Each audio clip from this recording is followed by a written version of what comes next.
Olá, sejam muito bem-vindos ao Copiosa Cast, o podcast da Copiosa Redenção.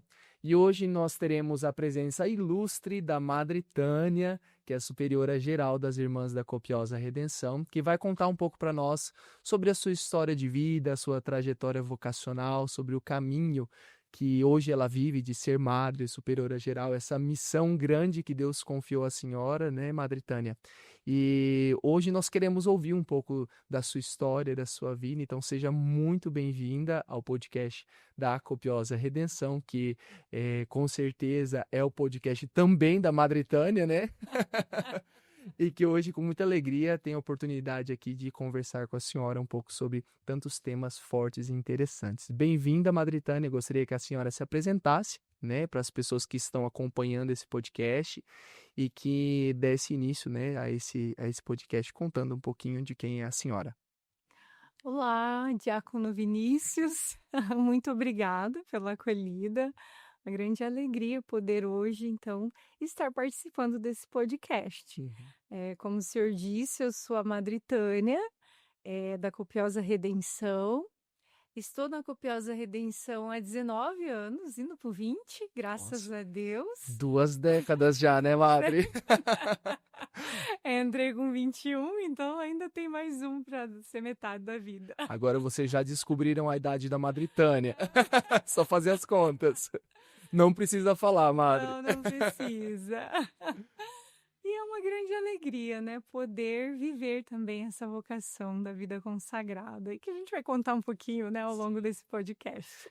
A gente vai ter aqui pelo menos uns 40 minutos, 1 hora para conversarmos sobre a vocação da Madre Tânia, a história dela, que com certeza vai edificar muitos corações aqui, eu tenho certeza disso, né? Conheço a Madre Tânia, sei o quanto ela, né, tem um coração prostrado diante da presença de Deus e com certeza vai contribuir muito aqui conosco, né? Mas é claro, a senhora hoje é madre e faz esse caminho, mas essa história vocacional, né, Madre, ela teve um início com certeza, né? Antes mesmo de falar da vocação, queria perguntar assim para a senhora sobre a fé, como que a fé, né, começou na vida da senhora, não sei se foi na família, na paróquia, uma comunidade, né? A senhora foi levada pelos seus pais ou por algum padrinho, madrinha, não sei, ou foi sozinha, né? Não sei. Conta para nós um pouco como foi esse início, Madre, da sua caminhada com Deus, né? Antes mesmo de falar da dimensão vocacional, mas falar propriamente dessa dimensão da tua caminhada com Deus. Sim, graças a Deus, Diácono, a minha família, ela é católica, cristã, e assim, meus pais sempre incentivaram a participação e sempre participaram, né? Quando eles não podiam ir na igreja, eles mandavam nós irmos, eu e minha irmã. Então, assim, graças a Deus, a gente desde pequenininha, né, eu sou de uma família bastante simples, da zona rural do sítio, né, até hoje meus pais moram numa chácara. Graças a Deus, porque é muito bom estar lá, né? E assim, me lembro que a gente ia na igreja, na capelinha do sítio, todo final de semana, que tinha celebração. E quando, por algum motivo, às vezes, cuidando das criações, meus pais às vezes se atrapalhavam no horário e não conseguiam ir, eles mandavam a gente ir com a vizinha, mas a gente não deixava de participar. Depois dessa vivência, foi crescendo, porque a gente era anjinho nas apresentações de Nossa Senhora, coroação de Nossa Senhora, catequese, né? Depois, terminando a catequese, comecei a ser catequista, uma criança, né? Mas eles incentivavam muito. Quantos anos a senhora tinha quando começou a ser catequista, Madre, mais ou menos? 13, mais ou menos. Depois da crisma, já bem jovenzinha, né? A gente já começava. E, claro, com um adulto junto, né, e tudo mais. E depois também a participação em grupo de jovens. Lá no sítio tinha um grupo de jovens que, assim, desde criança eu já ia.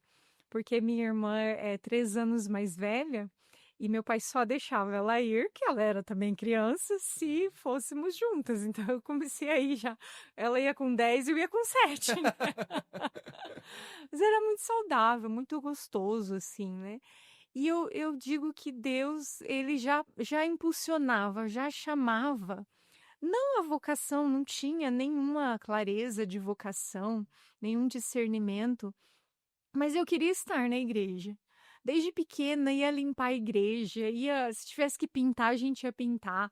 Se tivesse que trabalhar na festa da igreja, né, tinha os churrascos, a gente estava em todas, né, servir de garçom, limpar, lavar, passar, fazer tudo, com muita alegria, né. E em casa também, daí tinha aquela vivência do terço na família, né, Uhum. as novenas que se faziam em comunidade, né, então cada semana era feito o terço ou a novena na casa de uma das famílias do sítio. Aham. Isso era muito gostoso, porque eu me lembro desde pequenininha, a gente nem sabia rezar ainda, mas cada criança tinha que rezar pelo menos uma bolinha do terço, mesmo sem saber o adulto falando, né, Uhum. a gente repetindo. Então eu agradeço a meus pais e também a tantos vizinhos, amigos, né, por essa vivência de fé, que me ensinou muito e me ensina até hoje. É, né, porque realmente, assim, a família, ela tem um papel fundamental, assim, na transmissão da fé, mas eu também cresci num contexto muito parecido com o da senhora, né, a senhora está contando agora também, meus pais moram no sítio, né, a gente, né, cresceu na comunidade, fazia as coisas na comunidade, e é claro, né, os pais, eles têm uma função primordial, mas também, as pessoas da comunidade, né, nesses momentos a gente aprende tanto também com as pessoas, né, que frequentam a comunidade, que estão ali rezando o terço junto, né? É um grande testemunho isso também, porque Muito. parece uma coisa pequena, mas a oração feita já pelas crianças desde o início, né, o quanto isso vai moldando, vai fazendo crescer na fé, vai fazendo a criança já pegar o gosto desde pequeno pelas coisas de Deus. Não sei a senhora, né? Mas quando meu pai ele pedia pra gente rezar o terço em família, por exemplo, eu não gostava muito, gente. Eu vou falar a verdade aqui pra vocês, tá? Mas o quanto isso era importante, né? Mesmo que Sim. que não tinha aquele gosto inicial, mas isso vai formando a gente assim quando criança. Vai sim, é muito importante, Hum. né. E digo para vocês que estão assistindo, né, se você tem filhos, sobrinhos, meu Deus, incentivem a oração, porque a oração da criança, ela tem poder e isso cresce, vai crescendo em nós, né, vai crescendo. Com cer Desejo de Deus, né, que vai crescendo dentro. Com certeza. E esse desejo de Deus, né, na senhora, assim, ele foi crescendo, crescendo, crescendo, né? Cresceu bastante e chegou a essa dimensão vocacional, né? Mas como, assim, especificamente, Madre, a senhora foi percebendo a dimensão da vocação? Foi cedo? Foi algo posterior, assim, já mais velha? Como que foi, assim, para a senhora a descoberta da vocação? Então, irmão, eu assim, não foi desde criança, embora tivesse essa vivência de fé. Uhum. Tinha sempre o desejo de casamento, lá no sítio, já olhava, né, parece que todo mundo meio que se casava entre eles lá no sítio, Aham. então era isso que eu olhava. Daí, quando eu fui para a cidade, estudar, então eu saí da vida do sítio e fui fazer faculdade. Uhum. E eu me senti muito sozinha nesse momento.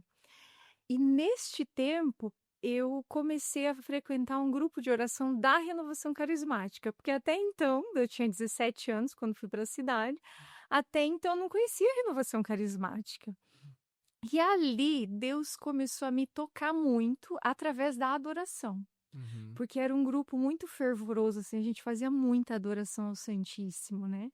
E embora eu, assim, gostava, tinha uma juventude normal, gostava de ir em festa, lá é muito, tem muito aquela coisa de rodeio, gostava muito, assim, né, é cidade pequena, né, então não era de só na igreja, né, tinha uma vida também de festa, essas coisas. Mas, nesse momento, eu me senti sozinha e Deus, no grupo de oração, me fortaleceu muito, porque daí morava em república, um contexto muito diferente daquele que eu vim. A senhora estudou aonde, Madre? Eu Desculpa. estudei em Campo Mourão, sou da diocese de Campo Mourão. Ah, a senhora é de Campo Aham, Mourão. isso. E aí, uma amiga me convidou, eu fui, e assim, todos os momentos em que eu ia na adoração, meu coração, assim, parece que ia explodir, mas eu não associava a vocação no primeiro momento. Daí um dia eu fui num retiro dos Irmãos da Copiosa Redenção, os irmãos estavam começando. Olha só. Começou não, né, já tinha alguns anos, Aham. mas eu ia sempre finais de semana, eu ia em algum retiro com, né, com os amigos do grupo, e fui num retiro de cura e libertação com os Irmãos da Copiosa.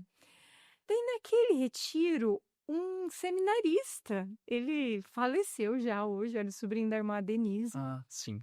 Ele olhou para mim, ele estava na livraria, ele disse assim: "Viu, você já pensou em ser irmã da Copiosa Redenção?" Nunca tinha passado pela minha cabeça, nem sabia quem que era irmã da Copiosa Redenção. E eu disse: "Eu? Não, quem?" Aí ele: "Você é a cara das irmãs da Copiosa Redenção."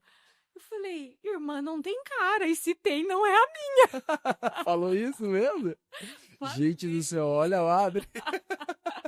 Isso aí, falei: "Meu Deus, o que que esse seminarista tá, né, nada a ver essa história." Aham.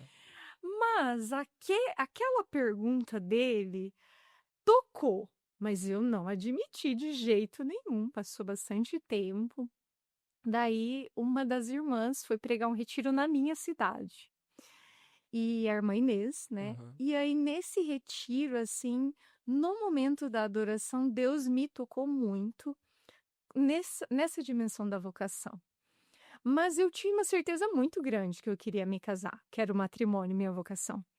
Então, assim, depois eu fui conversar com ela e eu falei: "Irmã, não é vocação", porque eu pensei: "Ela vai dizer que é para minha vocação ser irmã e eu não quero. Então eu já vou dizer: olha, me senti assim, mas não é vocação." E ela: "Ah, não, tudo bem." Ela estava iniciando nesse tempo uma comunidade de vida, né, que é a comunidade que ela tem até hoje. E aí, naquele momento, aí ela falou: "Ah, se você quiser, eu tô iniciando uma comunidade de vida, se você quiser conhecer essa outra vocação, né, e lá é possível, né, ser consagrado, ter, né, matrimônio e tal." Uhum. Mas aquilo tá bom, conversei, mas nada que eu já comecei. E aí, depois, passou um tempo, umas irmãs da a Copiosa Redenção me perseguiu, na verdade. Gente, desculpa, Mari, nós perseguimos as pessoas, viu? Isso é verdade. Deus, né. E então umas irmãs da Copiosa Redenção, meu irmão, foram na casa da minha família no sítio, descansar, porque Descansar. isso, porque elas tinham ido pregar um retiro numa cidade próxima, e aí uma amiga que era dona da fazenda onde meus pais moravam, falou: "Ah, vou levar vocês na fazenda para descansar, e daí lá a Tereza, que é minha mãe, faz um café para vocês e tal." E lá foram. Eu não estava em casa. Mas minha mãe já percebia todo esse meu movimento de igreja, um pouco mais do que o normal, né. Aham. Então ela conversando com as irmãs, uma das irmãs era promotora vocacional. Pra quê, né. Pra quê?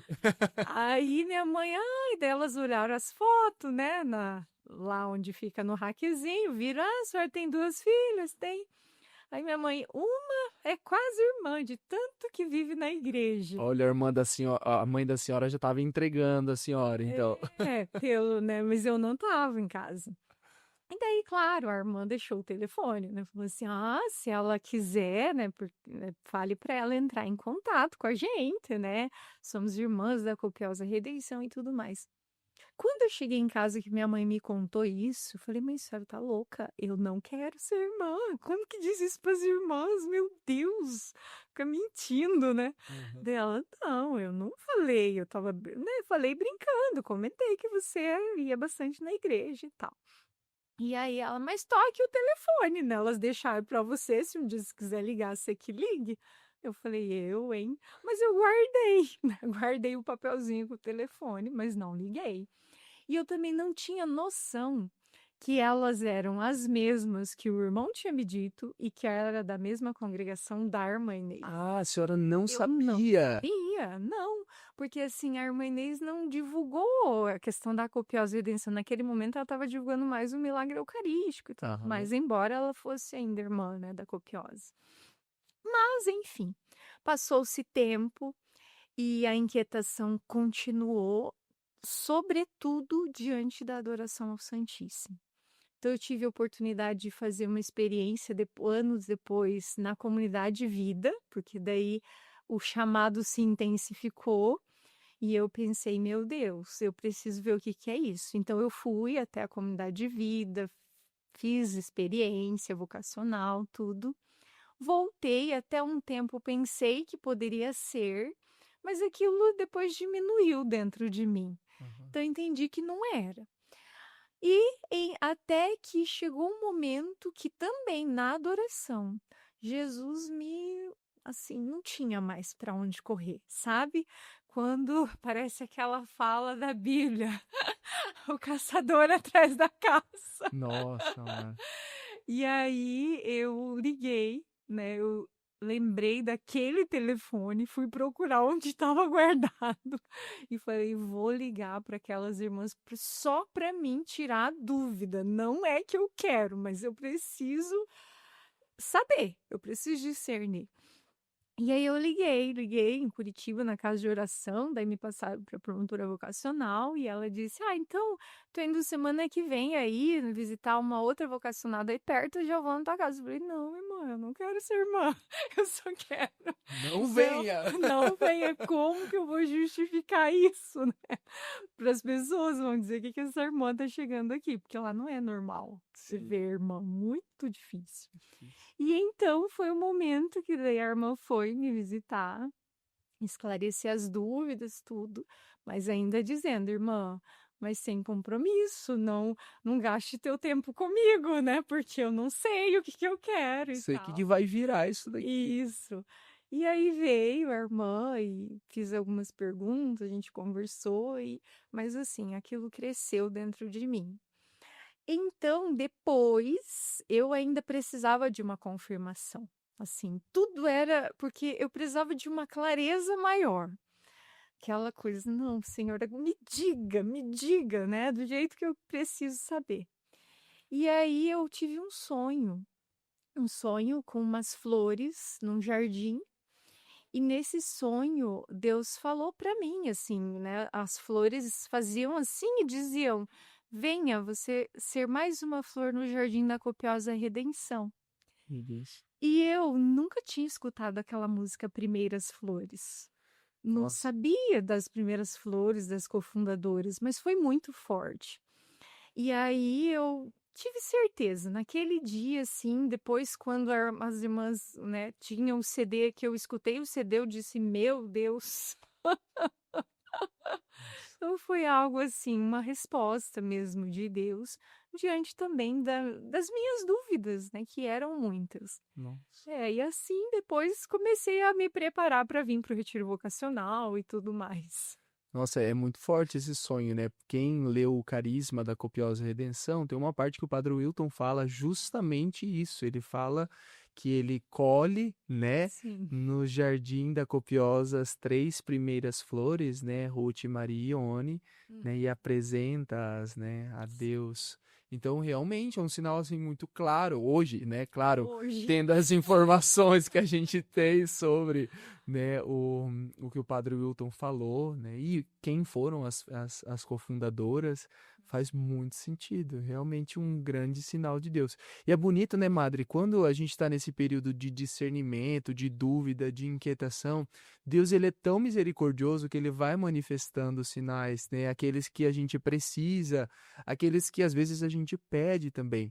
Digo isso porque se você está num processo de discernimento vocacional, não tenha medo de pedir também que Deus ele manifeste a vontade dele, porque nem sempre a gente tem clareza daquilo que Deus quer. Então, é importante que você também peça, não pelos sinais em si, não pela certeza em si, mas para que você possa entender o querer de Deus. Sim. E é fundamental isso. E chega um momento desse discernimento, dessa luta, diácono, que eu acho que com você também provavelmente aconteceu, que você precisa responder, né? Você luta, eu lutei e queria discernir, e Deus vai dando os sinais, ele vai dando.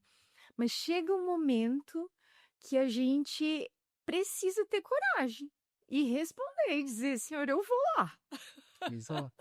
É porque se não tem essa coragem também, né, de dizer assim, é muito bonito, porque se a gente pensa em termos bíblicos também, né, a gente vê os chamados, né, dos patriarcas, o Sim, chamado de Nossa Senhora, tem todos esses elementos, né, a dúvida, sim. o medo, o pedido de um sinal, Ah, né, Nossa Senhora mesmo, se vocês leem lá no Evangelho de Lucas, ela diz, mas como que vai acontecer isso, sim. né?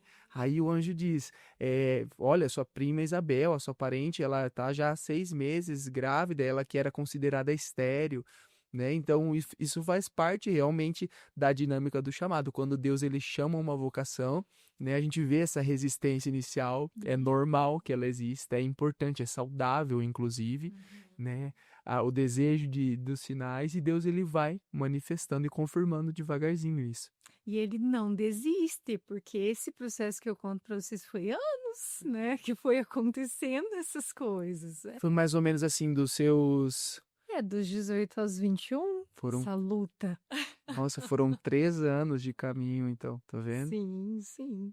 Legal. Que foi um caminho que foi se clareando daí, né? No início muito, muito escuro, muitas dúvidas, mas assim, uma luta interior.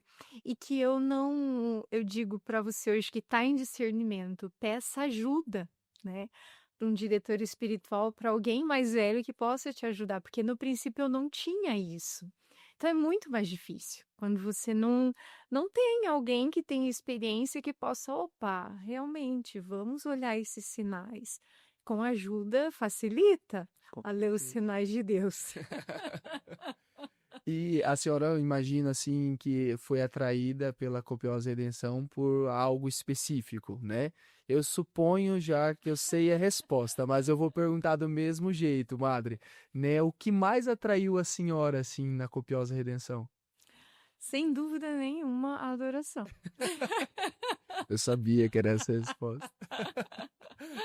Sem dúvida, gente, Deus, assim, eu me lembro que eu ia trabalhar, todos os dias eu passava na igreja, não tinha muito tempo na hora do almoço, mas 5 minutos, nem era exposto o Santíssimo.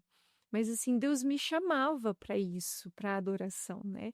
E nos poucos momentos de retiro, em momentos de adoração que a gente vigília, que a gente fazia, parecia que eu estava numa dimensão de céu, era outro lugar, era de fato a presença eucarística, né? Foi aí que ele me chamou e é aí que ele continua me chamando cada dia. Sim. Para você, né, madre, eu imagino que esse chamado assim ele se concretiza também na adoração, né? Sim. Porque foi ali também que Deus começou a operar e continua a operar, né, o chamado dele na vida da senhora através da Sim. adoração. É muito forte. E daí a questão da dependência química, ela vem em complemento, né? Vem complementando, de fato, o amor que através da adoração ele me dá pelo dependente químico. Uhum. Isso é carisma, né? Uhum. Porque é um amor que eu não tenho, Aham. mas ele dá, né? Eu não tinha, mas ele dá. Tinha situações de dependência química na família, né? De Sim. bebedeira, isso e aquilo, né? Tinha e tem ainda. E a gente sempre sofre com isso na família, ou também de ver outros vizinhos, outras pessoas. Mas eu digo que é na adoração que ele me ensinou a amar o dependente químico. E me ensina todo dia, assim, porque ele dá um amor extraordinário, né? Que falou, não era meu. Ele que dá todo dia, que a gente olha para um dependente químico e fala, meu Deus, sou capaz sim de dar vida por essa pessoa. E são coisas que a gente não aprende só na teoria, né, madre? A gente tem que fazer uma experiência, é uma graça que Deus concede, não é? Sim, É é uma uma graça. graça. E eu te digo, diácono, eu nunca morei numa comunidade terapêutica, Olha, né? Vou fazer 20 anos, nunca tive essa graça. Mas o amor que Deus me dá por eles, sim. eu falo, é só a graça de Deus, assim, com amor. Quando eu vou numa comunidade terapêutica, eu tô em casa, tô na minha casa. Quando eu tô com eles, com elas, eu tô com a minha família. É algo fora, é só de Deus mesmo, não tem explicação. Com certeza. Só para fazer uma explicação, porque eu sei que tem muita gente que está seguindo esse podcast, que acompanha a Copiosa já. E sei também que tem muitas pessoas que vão ver esse podcast, ouvi-lo, mas que não conhecem a nossa congregação. Nós, na Copiosa, nós vivemos uma dúplice dimensão do nosso carisma, né? Que é aquele de levar a copiosa redenção a todos, mas especialmente à juventude dependente de álcool e de drogas. E esse carisma, ele se manifesta na adoração, que é o que a gente está falando aqui, né? E na recuperação de pessoas dependentes de álcool e de drogas, que foi esse o chamado que o nosso fundador, ele recebeu, o Padre Wilton, né, lá em Vitória, no Espírito Santo. Ele teve uma experiência diante do Santíssimo Sacramento, onde uma jovem depositou aos pés do altar um pacote de drogas que ela tinha trazido para usar, né, e para vender num retiro que ele estava pregando, e ali no momento de adoração eucarística essa jovem vem, né, e coloca esse pacote de drogas ali e nasce a copiosa redenção.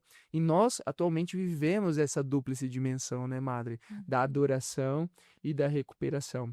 E que uma dimensão complementa a outra, é amar a Jesus Cristo e amar Jesus Cristo na pessoa do dependente, né, buscando essa profunda recuperação. E a gente trabalha com comunidade de recuperação da Copiosa, mas o carisma não se resume só na dimensão das comunidades de recuperação, ainda que são dimensões fundamentais para recuperar a pessoa, né?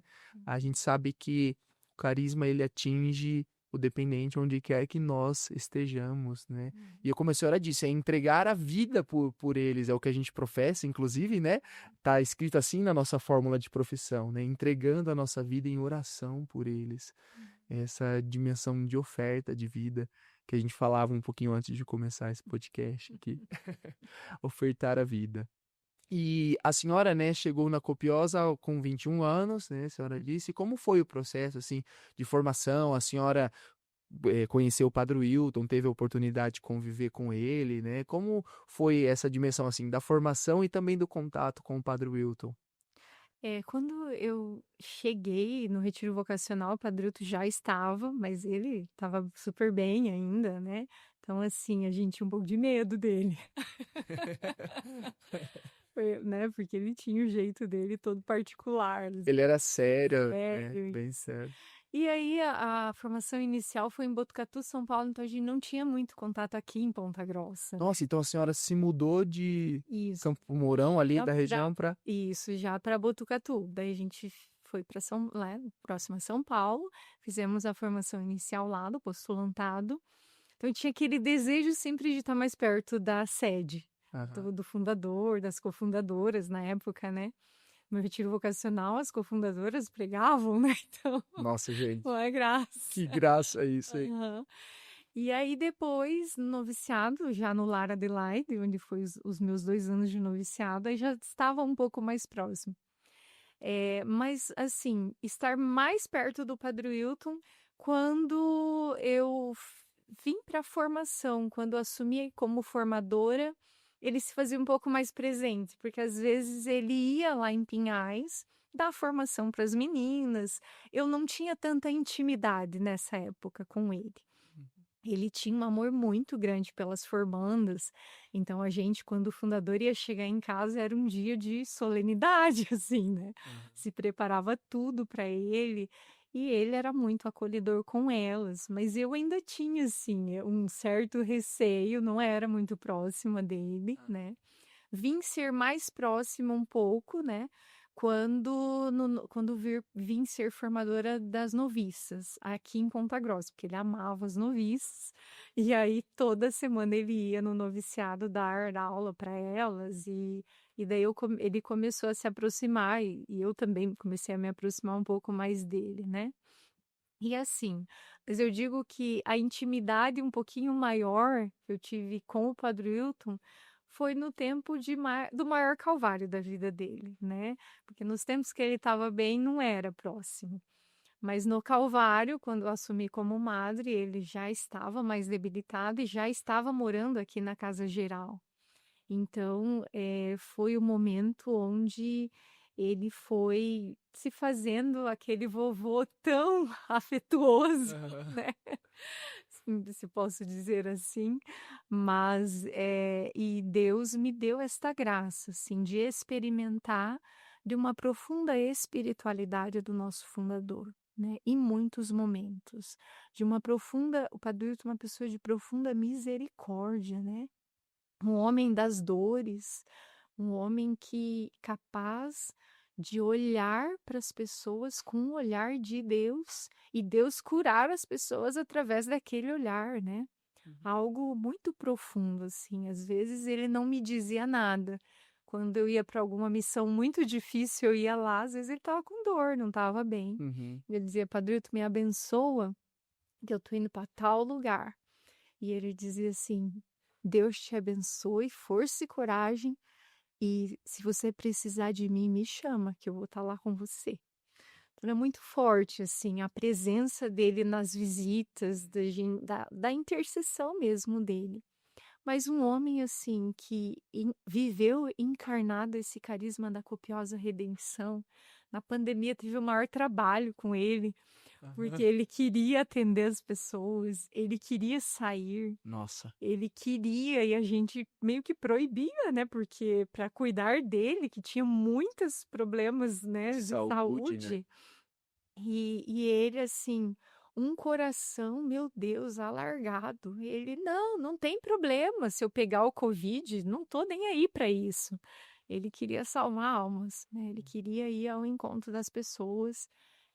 Até destaco aqui um dia, que foi até gravado isso, que ele foi com o Santíssimo em todos os hospitais de Ponta Grossa.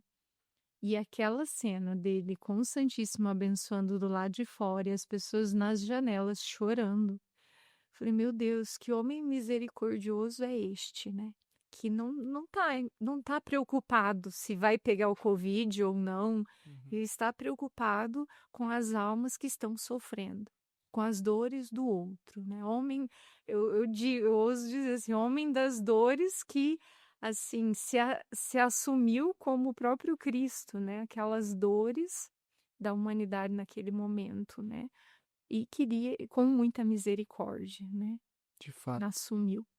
Ele tinha um cuidado, assim, muito grande com as pessoas, uma coisa incrível, que era motivo, como a senhora disse muitas vezes, de embaraços, né, da nossa parte, porque a gente sabia da condição também de saúde dele, né, ainda mais a senhora, né, nesse período da pandemia, se eu não me engano, a senhora já era madre, né, então tendo que colocar os limites sobre algumas situações, mas ele realmente, assim, né, ele ultrapassava esses limites para ir ao encontro do outro. É uma característica assim do Padre Wilton isso, né? Sim. E teve algo assim desse período, seja do tempo, né, que a senhora era formadora, mas também do período, né, nos últimos anos da vida dele, que a senhora pode dizer que mais marcou assim a senhora, talvez uma frase, uma fala, ou, né, talvez seja essas cenas já narradas, né, mas se tiver algo, né, que não foi ainda contado sobre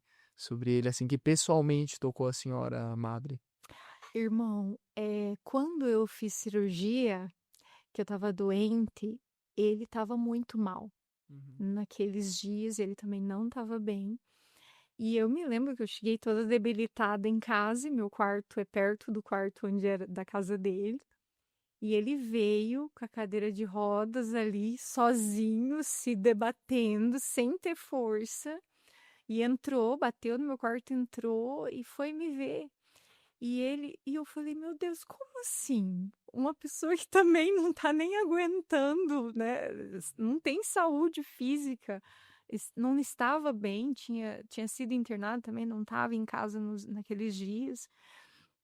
E daí ele olhou para mim: "Minha filha, como que você tá? Tá tudo bem?" E eu disse: "Tô, padre, deu tudo certo". Aí ele: "Força e coragem, você vai receber a graça da saúde, Deus já está fazendo tudo, mas você tem que passar pelo Calvário". Ou seja, Deus não vai tirar a dor, você vai precisar passar, mas Ele tá com você. Então, assim, saída de si para ir ao encontro do outro, Uhum. né, com muita misericórdia, com muito amor. E a palavra dele, essa palavra de força e coragem, que marca a vida do Padre Hilton, marca também a minha, a nossa, né. Aham. Porque aquele olhar dele, né, de dizer, e em muitos momentos ele foi também profeta. Digo até nessa missão de madre. quando saíram as primeiras prévias do capítulo, Uhum. e assim, é um tempo angustiante, né? E eu, meu Deus do céu, saiu meu nome lá, porque eu estava no dia da abertura das indicações, e eu não falei nada com ele. E ele me chamou e falou assim para mim: Minha filha, você sabe que é você que vai ser a madre, né? Daí eu falei: Não, pelo amor de Deus. Comecei a chorar. Eu falei: Não, padre, pelo amor de Deus, eu não. Desespero, né? Assim. E eu sou muito nova, eu não. E ele disse: Vai ser você. Deus te escolheu. Assuma.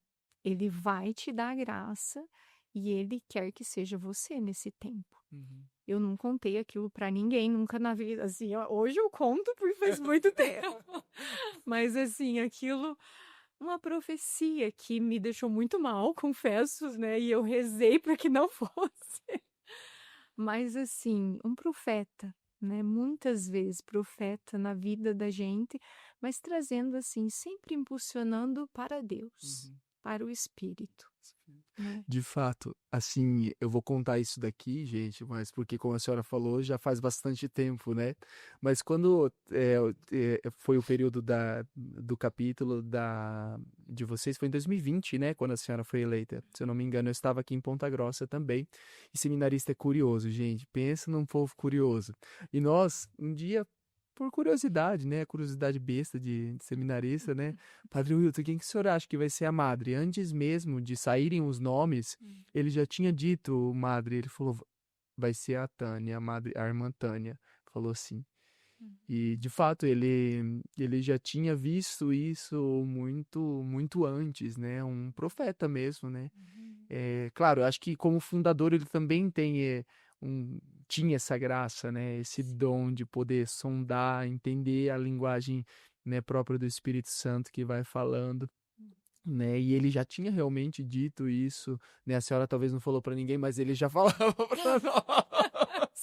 Falava, vai ser a irmã Tânia, a gente, então tá bom, Padre Wilton, mas não fala nada para ninguém. E de fato, no capítulo, né, a senhora foi eleita, como ele havia dito, né? E hoje, assim, nessa missão de madre, como é a sua rotina, madre? O que que a senhora faz? Eu imagino que deva ser bastante exigente, né? A rotina, o trabalho, mas eu acredito que todo mundo deve ficar se perguntando, né? O que que uma madre geral faz, né, na congregação? Conta para nós um pouco, por favor. Eu vejo assim que a primeira coisa, a primeira tarefa da madre é essa dimensão espiritual, né? Que não é uma tarefa, mas precisa ser, se colocar realmente diante do Senhor para discernir aquilo que de fato é vontade de Deus, porque a gente recebe, a gente acaba sendo guardiã junto com as irmãs, sim, não melhor do que nenhuma delas, mas a gente acaba sendo guardiã desse carisma e também da vida, né, das pessoas, né? Também desses votos que nós vivemos juntas, de tudo aquilo que é a copiosa redenção. Essa palavra, assim, ela para mim, ela explica bastante. É como se a gente fosse guardião daquele tesouro e precisa ser conduzida pelo Espírito. Eu falo, minha primeira missão é me ajoelhar ali na capela todos os dias e rezar não só por mim e pelas minhas realidades, mas assim, diante de toda essa dimensão que é a copiosa redenção e esse carisma na igreja, na vida das irmãs, no mundo. E isso, depois disso e com isso, né, porque dentro dessa espiritualidade, aí tem sim, né, tem toda a dinâmica do acompanhamento de cada irmã, né, das irmãs e da vida de cada uma, então tem sempre esse atendimento, essa escuta, esse olhar, também esse sugerir, falar, né, corrigir quando é necessário, é importante. Então, durante o ano, visito todas as comunidades, né, passo ali uma semana ou alguns dias em cada comunidade olhando como está a vida da comunidade, das irmãs pessoalmente, também da missão, né? Uhum. Da missão que cada um exerce, da missão que aquela comunidade está. Também, em muitos momentos visitando bispos, né, onde aquela comunidade está inserida, então a gente vai meio que estar junto ali naqueles dias para poder ajudar. Ou também, às vezes, só para contemplar a graça de Deus e dizer: meu Deus, quantas maravilhas Deus faz nesse lugar, na vida dessa comunidade, na vida dessas irmãs, na vida da igreja, né? E quando necessário, a gente também corrige, né? E daí, além disso, tem toda a parte também administrativa, né? Que não é pouca. É a parte que a gente tem que ajoelhar mais uma vez pedindo a providência, porque todas as comunidades passam muita dificuldade financeira. Então tem toda aquela parte de, meu Deus, né? É o geral que tem que ajudar aqui, ajudar ali, uma comunidade ajudar a outra, vamos fazer promoção, vamos nos motivar para fazer isso, aquilo e tudo, e Deus vai dando a graça, né? É, falo assim, a gente tem que assumir muitas vezes a compreensão e a escuta de muitos problemas nessa missão. Mas que faz parte, né? Faz parte da vida. E eu digo assim que isso me ensina muito, porque me ensina a entender realmente que é Deus que conduz a obra. Porque quando a gente vê o quanto é investido, o quanto passa pelas nossas comunidades, a gente nunca tem nada. E assim, mas tanta coisa acontece. É verdade. E como as pessoas são generosas para ajudar essa obra, né? Então, mesma hora que as irmãs falam: meu Deus, madre, o que vamos fazer nessa situação? Eu falo: vamos rezar. Porque Deus vai dar a graça, né? É. Mas a gente contempla, irmão. Claro, daí tem as particularidades, né? Todo dia surge várias coisas burocráticas também. Sim. Vai no cartório, vai ali, vai lá, assina isso, assina aquilo. Reuniões, né? Para ver questões das obras, questões do geral da congregação. Uhum. É isso, né? Mais ou menos isso. É todo dia resolvendo um monte de coisa e confiando em Deus, fazendo uma experiência de confiar, né? Sim, Né? confiar, Na- porque a experiência de entender que a obra não é minha, a obra é dele, e porque a obra é dele, eu posso confiar até o último instante Que vai dar. que vai dar certo, que ele e se não der certo é porque ele não quis que desse. É verdade. Ou porque a gente é pecador também, então a gente precisa se corrigir. Com certeza, né? Tudo existe uma pedagogia divina, assim, né? Sim. Deus, ele tá sempre ensinando alguma coisa, né, madre? E ele ensina um abandono, irmão. Eu falo, nessa missão, a gente, eu não sei, a gente não sabe, mas, meu Deus, o quanto ele vai ensinando a gente a abandonar as coisas na mão dele, na fé, Uhum. né? Mas na fé de que é ele que vai realizar a obra. Isso é o que me sustenta, assim. Uhum. Falo, o que vão fazer? Falo, não sei, mas tem uma saída. Nossa, a senhora falando, né, de abandono também, a senhora citou um pouco antes que a senhora viveu um período de enfermidade, né? Quando o Padre Wilton veio ali no quarto da senhora, eu suponho que essa experiência também da enfermidade foi uma experiência de abandonar-se, né? A senhora gostaria de contar um pouco para nós como foi esse período da vida da senhora, né? A senhora já era madre, tinha sido recém-eleita, se eu não me engano, né? Se eu não estou errando Um aqui, ano depois. um ano depois, né? Isso. Da eleição enquanto madre. Conta para nós, por favor, madre, um pouco sobre isso. Uhum. Então, eu tive o câncer de mama, né, com 37 anos, né, no segundo ano, então, desse mandato. E para mim foi, hoje eu posso dizer que foi uma graça muito grande que Deus fez na minha vida, né. Não olho o câncer, foi uma dor, Uhum. foi uma luta, né, um ano ali, cirurgia, retirada de mama, quimioterapia, uma reeducação alimentar, física, né? Eh, mas assim, naquele momento que eu descobri que eu estava doente, Uhum. Deus veio ao meu encontro no sentido assim de que eh, a vida é hoje, né? A vida aqui tem uma vida eterna. Nós sabemos disso à luz da Uhum. fé. Mas para mim, a doença ela veio me trazer um chacoalhão de dizer assim: "É só por hoje".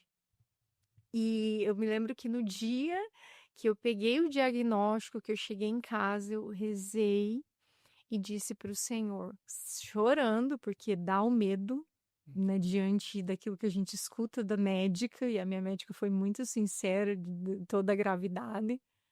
E eu falei: "Senhor, se eu for morrer agora, Uhum. né, porque existe um risco, Claro. eh, o Senhor eu quero te agradecer, porque, meu Deus, os últimos anos da minha vida, a primeira coisa que veio, assim, na minha mente foi: eu fiz adoração todos os dias, e eu comunguei a tua eu te comunguei, o Senhor estava dentro de mim todos os dias, o Senhor me deu a graça de, nesses últimos 15 anos, viver assim, né. Uhum. Eu não tenho nada para reclamar. E assim, era inter e eu falei: "Meu Deus", porque é um pedido que eu sempre fazia para Deus: "Senhor, não me leve se não for para o céu, né, claro, no purgatório a gente dá uma passadinha, mas eu não quero ir para outro lugar, né, eu me santifique para que eu possa ir para o céu um dia, né, Uhum. tem que querer buscar o céu". Com certeza. E aí eu falei: "Ai, eu acho que não é hora ainda não, porque tem tanta coisa para converter ainda". Mas assim, aquela minha prece, eu digo que foi uma prece que eu fiz, mas Deus mesmo veio ao meu encontro, no sentido assim de que, realmente, eu falei: "Eu não quero morrer agora, quero viver ainda mais um pouco".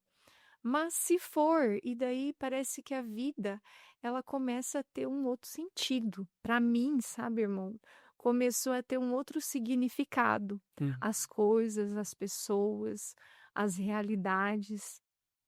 Embora eu estava no governo, eu praticamente o conselho precisou me colocar de lá, né, me deixar ali de repouso 1 ano, e eu Uhum. precisei fazer esse afastamento, né. Sim. Fui até onde aguentava, mas depois o conselho me disse: "Madre, você não tem condição", eu não tinha força. E assim, e eu entendi naquele tempo que a minha missão ela não parava ali, e que eu tinha que interceder. E eu rezei muito nesse ano, assim, acho que foi o ano que eu mais rezei na minha vida, porque as irmãs partilhavam comigo as situações, né, e pediam minha opinião, mas na prática elas que tinham que fazer os Executar. manejos, executar. E assim, é o quanto Deus, e as irmãs diziam isso, fortaleceu, e elas diziam: "Madre, é muito forte, porque a gente olha para o teu calvário, para esse tempo de dor, mas Deus está tantas coisas santificando, Uhum. né, também nessa entrega". E Deus me deu a graça de dar um sentido, assim, tudo aquilo que eu sofri, eu dizia: "Senhor, eu te ofereço pela copiosa redenção, te ofereço pelos dependentes, te ofereço pelas irmãs". Todos os dias fazia essa oração, então tinha um sentido. Falava: "Hoje vou lá fazer quimioterapia, é terrível, a gente passa mal, tantas coisas". Mas assim, foi um divisor de águas na minha vida, sabe. E de também entregar para Deus, porque assim, a gente tem aquele orgulho, eu tinha, né, embora a gente nem sabe, mas é um orgulho assim de que: "Ah, é a madre, então eu tenho que fazer isso, vou fazer aquilo, vou, né, preciso resolver isso e aquilo". E a doença, ela veio me dizer assim, isso que eu dizia antes: "A obra é dele, tudo é dele, e ele vai fazer com ou sem a tua presença", Uhum. né, e precisa confiar. Então, naquele ano eu vi a obra de Deus acontecendo melhor ainda sem eu estar ali. Aham. E continuou e vai continuar. E assim, uma das coisas que eu digo até para as pessoas, né, que eu às vezes tantas pessoas que passam por esse processo do câncer entram em contato comigo, pedindo algumas dicas, algumas coisas, eu digo: "Gente, a primeira coisa, tenha fé". Porque assim, tem que confiar que Deus tem algo mais para você, ali naquela doença, né? E mesmo se for pra gente morrer, porque tem gente que morre, né? Não, talvez não com esse câncer, mas com outro, né? Quantas pessoas o fim da vida ali? Uhum. Mas dizer assim, tem um significado. A doença, ela nos educa. A doença, ela nos aproxima de Deus se nós assumirmos com fé, Uhum. com esperança, né? Tenha esperança. E Deus cura, gente. Se Ele tem um chamado na tua vida, não tem doença que não tenha cura que Ele não cure. Uhum. Ele vai curar. Mas agora, quando a gente se entrega na depressão, porque a doença traz depressão a nós, ela nos abaixa, ela nos, né? É muito duro viver esse processo de diagnóstico. Então, se a gente se deixa, se a gente se entrega ali, é muito difícil, né? Eu digo porque no hospital a gente convive com todos os tipos de pessoas, né?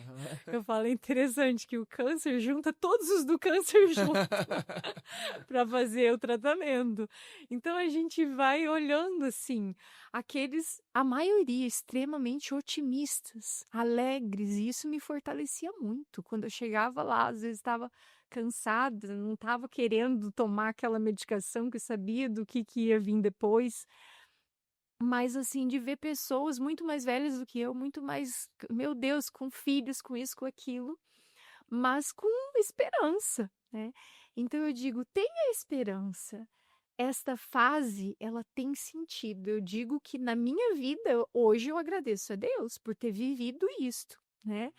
Não quero ter câncer de novo, não, pelo amor de Deus, né? Faço Claro. todo o tratamento para não, mas vejo como foi uma forma de Deus também derramar tantas bênçãos na minha vida e também de aprender a amar as pessoas, amar também, meu Deus, como eu fui cuidada. Eu tenho uma gratidão enorme pela congregação, quanto me cuidaram, quanto me amaram. Falei, olha, pessoas que nunca nem eu sabia que tinham assim tanto afeto, ou que demonstraram tanto afeto por mim.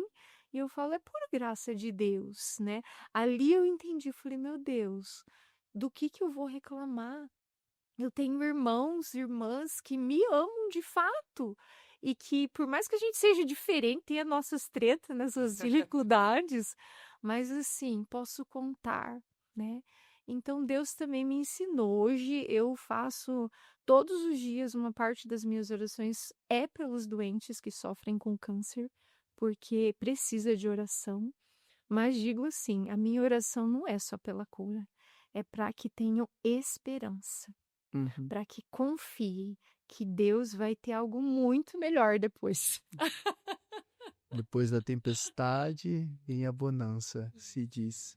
E logo nesse ano da esperança, né, a senhora falar isso, acho que é uma coisa muito importante. Se a gente está celebrando o jubileu, né, de 2025, que tem como tema, né, peregrinos de esperança, é não perder essa esperança, né? E para a gente, a esperança é uma pessoa, né, para nós. Uhum. É Cristo, então você não perder Cristo de vista nesses momentos, que a senhora disse, né? Tenha fé, né? É você olhar para Cristo, é você ter fé, é você acreditar, né? Que Deus, ele está vendo mais longe do que você. E ter, né? Como a senhora disse, né? Quando recebeu o diagnóstico, indo na capela, rezando, entregando também a vida nas mãos de Deus, né? Porque quem está em Deus, a cura ou não, é sempre uma graça, né? Mas é só dentro de uma mística que você consegue perceber isso, né? Então precisa de muita fé, entender, né, que Deus ele está preparando o melhor, né? Sim. E assim, irmão, Deus falou tanto comigo naquele ano. É só assim, não me alongando muito, mas uma experiência que foi muito forte, né, porque eu precisei retirar de fato a mama, né? E assim, para a mulher isso é muito forte. Não por ser um órgão, um pedaço de nós, sim, mas a mama ela tem todo um significado, né? Uhum. Até materno e na função que eu exerço e exercia naquele tempo, né? Aham. E eu me lembro que uns dias antes da cirurgia, eu acho que me caiu a ficha, assim, né? Que daí a doutora tava vendo, vai tirar uma mama as duas e tal. E eu tava conversando normal, tá bom, tire tudo que precisar e tal. E aí eu tenho um quadro de Nossa Senhora do Imaculado Coração de Maria nos pés da minha cama, né? Que eu acordo, eu já olho para ele. Aham. E daí eu acordei de madrugada chorando, porque eu sonhei com aquilo de retirada e aquilo ficou muito doído Hum. dentro de mim. E aí eu chorei assim e acordei chorando e Nossa Senhora olhava para mim e eu senti assim Deus colocando no meu coração que Uhum. ela falando, filha, eu conheço a tua dor, né? Eu conheço e de fato você é mulher e é doído mesmo fazer isso, mas ofereça. Daí eu levantei de madrugada, fui na capela e assim o senhor continuava falando, ofereça, porque eu me dei inteiro. Você só vai dar um pedacinho, mas tenha sentido esta parte que ela seja, que ela não vai te ser tirada, ela vai ser entregue. E naquela noite eu fiz uma entrega. Eu falei, Senhor, eu te entrego tudo aquilo que o Senhor precisar tirar. Uhum. Entrego.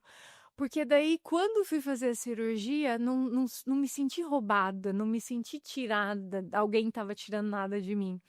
Mas eu estava entregando aquilo que precisava, e foi bem na Semana Santa, Nossa, é Diácono. verdade. Gente,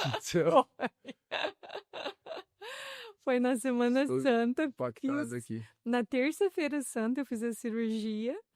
Voltei para casa na quinta-feira santa estava em casa, né, que daí fiquei um dia no hospital.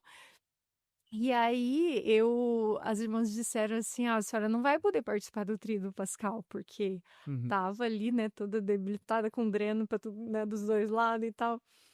E assim, um impulso dentro de mim, eu vou sim. E Deus me deu a força, consegui participar e também posso dizer que foi assim uma Semana Santa onde não por mim, mas Deus sempre colocava assim no meu coração que aquilo não era nada diante de toda a dor de Cristo. Que aquilo que eu estava sofrendo era pouquíssimo, pouquíssimo, e que eu oferecesse, que tivesse um sentido. Então, digo para você, se você está sofrendo com isso, ofereça, que tenha sentido. Muito obrigado, Madre, por partilhar isso. Eu acredito que é muito importante, né? Uhum. No, no tempo onde nós vivemos hoje, tantas pessoas que nós conhecemos, né? Que talvez as pessoas que estão acompanhando aqui esse podcast também conhecem, estão enfrentando, né, a doença, seja o câncer, seja outras doenças, né? Que são sempre momentos muito dolorosos. A gente não está dizendo que não são, eles são dolorosos, né? A madre estava contando aqui isso, né? Essa dor, essa luta também, mas quando você vive isso em Deus, tudo ganha um outro sentido, porque, né, se você perde os teus olhos de Deus, né, você vai enfrentar aquilo com a ajuda de quem, né, dos teus amigos, familiares, mas quem vai poder dar um sentido mais profundo para isso, né? Só Deus mesmo. Então, a gente diante da dor, diante do sofrimento, tem duas opções: ou a gente vive aquilo com Deus ou sem Deus, né? E com certeza é um ganho muito maior você viver isso em Deus, né? Porque a concepção, a fé ajuda muito a abraçar, nesse caso, esse sofrimento, que não é um sofrimento querido, buscado, são coisas que Hum, a vida coloca, né, Madre? sim. Impõe diante de nós e que a gente precisa, né, olhar aquilo com os olhos de Deus. Então, muito obrigado por partilhar isso, isso é bem importante, Madre, né, realmente. E, bom, eu vou aqui. Tu estava dando uma olhada aqui no nosso roteiro, Madre, Hum. e agora eles me propuseram da gente fazer aqui um ping-pong, né? Que é um bate e volta. Eu digo uma coisa e a senhora responde, né? Qual que é o seu santo de devoção? Santa Teresinha do Menino Jesus. Hum, um motivo para ter esperança. Jesus Cristo. Um livro. Pensamentos, um caminho espiritual. De quem que é esse livro, Madre? Vamos contar. Padre Wilton Moraes Lopes, nosso Tem. fundador. Isso tem na nossa loja virtual, viu? Uma música. Esse eu tô curioso, hein? Ah, tua ternura. A tua ternura. Aham. Da comunidade Shalom. Aham. Isso. Um lugar. Um lugar. A capela. A capela da Casa da Madre. Da Casa da Madre. A gente entendeu que esse lugar ele é bem importante, né? Final da vida, o que te faria olhar para trás e dizer valeu a pena? Tudo que Deus realizou. Tudo. O amor. Ah, uma palavra, né? Tudo. Mas pode falar, pode complementar. Valeu a pena essa vocação, ser consagrada, valeu a pena viver esse carisma, valeu a pena. Com certeza. De fato, quando a gente vive as coisas com sentido e é Deus que dá esse sentido para nós, tudo vale a pena, né? Sempre. Madre, muito obrigado por essa partilha. Como eu disse no início, né?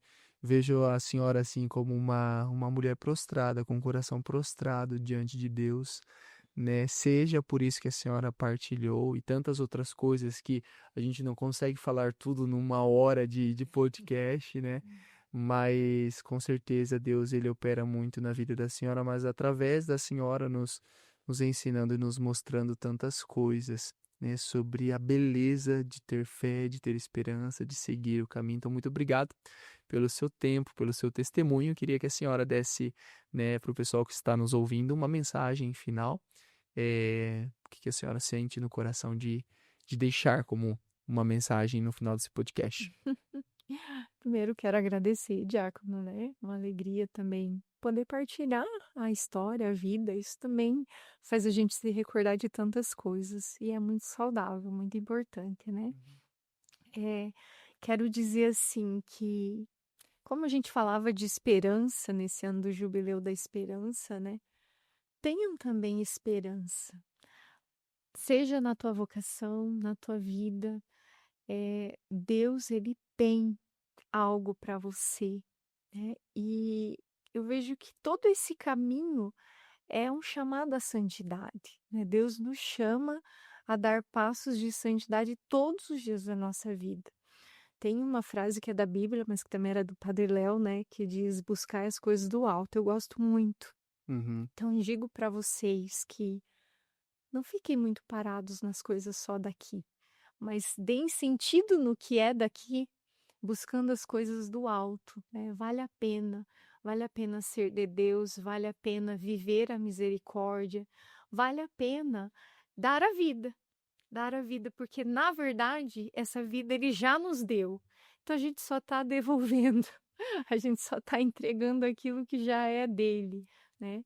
Então, que se você se sente vocacionado, tenha coragem, seja qual for tua vocação na tua família, busque as coisas do alto, busque viver a santidade e sabendo que é Deus que vai te dar a força e a coragem, como dizia sempre nosso fundador, o Padre Wilton. Ele dá a graça, ele vai te dar a força, ele vai te dar a coragem. E ele é o essencial, a gente não precisa de mais nada.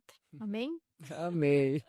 Muito obrigado, Madre, pela partilha. Hoje, né, em que a gente também celebra o teu aniversário, então meus parabéns também por esse dia, que Deus possa conceder ainda a senhora muitos anos de vida.